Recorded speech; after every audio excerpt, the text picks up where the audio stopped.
commence ce 11 décembre. Le 11, il y a une grosse boîte.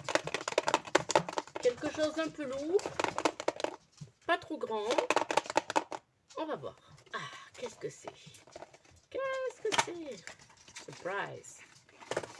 Ah. Une boucle. Bon, c'est très utile. C'est une boucle pour faire une ceinture, voilà. Bah écoutez, c'est une bonne idée. Voilà. Si j'ai besoin de faire une ceinture, j'ai la boucle. Et je n'en avais pas. Ça me plaît bien aujourd'hui. Voilà.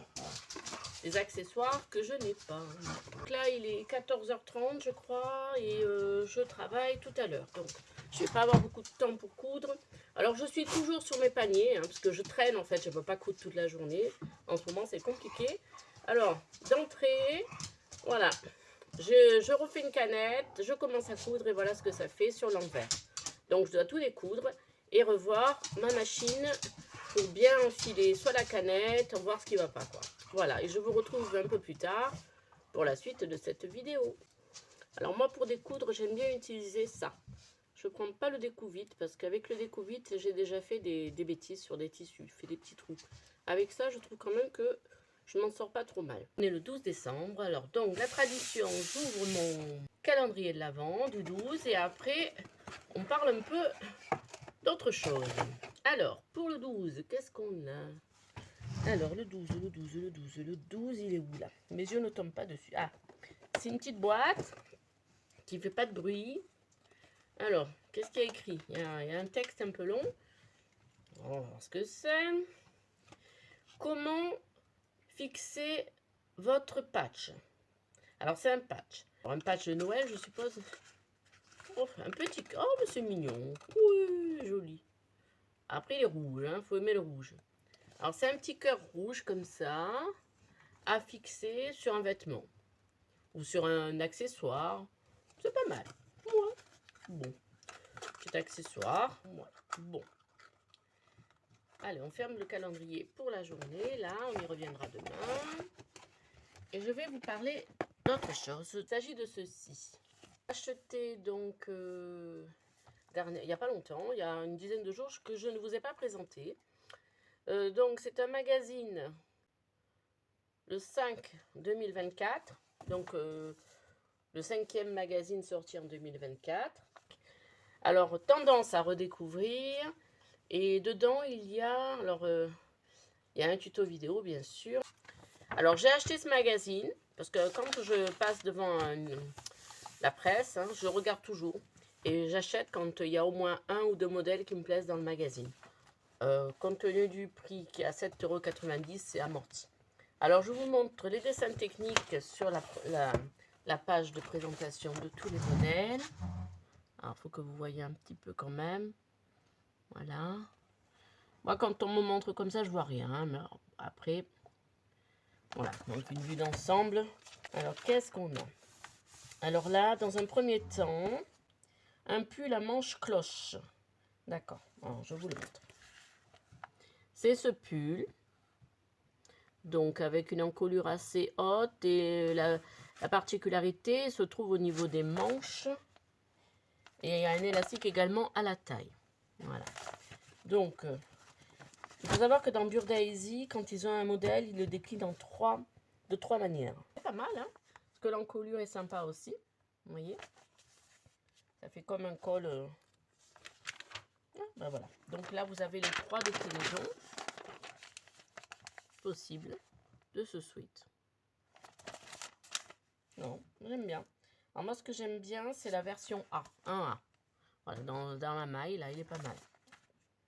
Si je devais le coudre, je pense que j'opterais pour cette variation.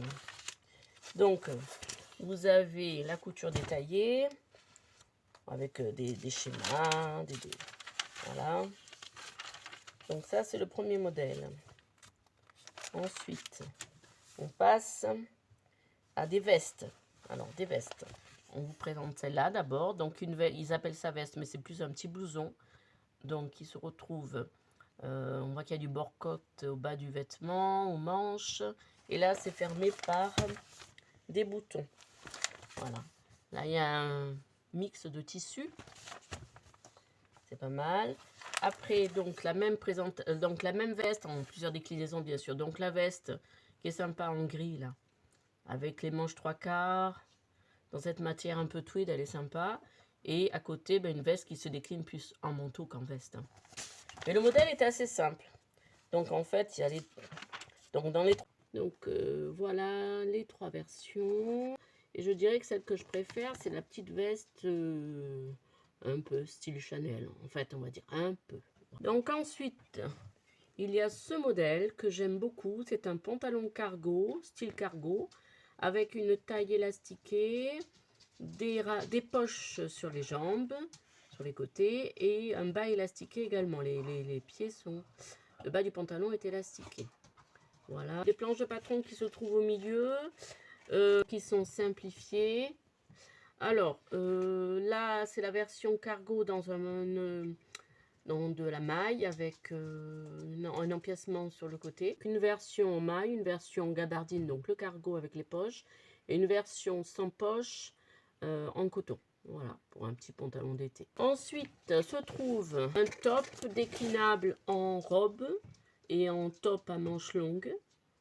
Le premier top à manches courtes, on peut mixer 2 tissus. Voilà, ce qui permet d'utiliser les chutes. Hein. Les 3 versions. Un manteau long, droit avec des poches plaquées, ceinturé. Le premier modèle en rouge long avec des poches plaquées. Le deuxième, version plus courte avec une ceinture ajoutée. Et la troisième version, un manteau plus court. Présentation de ce magazine, le Burda Easy numéro 5 de l'année 2024. 2 jours après. Voilà. Donc là, on n'est plus le 12, ni le 13, on est le 14. Hier, je n'ai pas eu le temps du tout, d'ouvrir même pas ma boîte. Donc, je voulais la filmer en même temps, voilà. Et bah, du coup, je vais ouvrir 2 boîtes aujourd'hui. Je vous les montre. Alors, on a la 13 et la 14. Alors, la 13. Oh. Une papillote. Une petite papillote. Bon. Voilà. Bon. Alors, ça continue. Et la 14. Alors, la 14, c'est une petite boîte. Quoi. Ah. Oh, il est joli. C'est de l'élastique. Non, c'est pas de l'élastique. C'est, comment on appelle ça? Comme un empiècement, en fait. Voilà. Je vous dis au revoir et à bientôt pour un prochain vlog.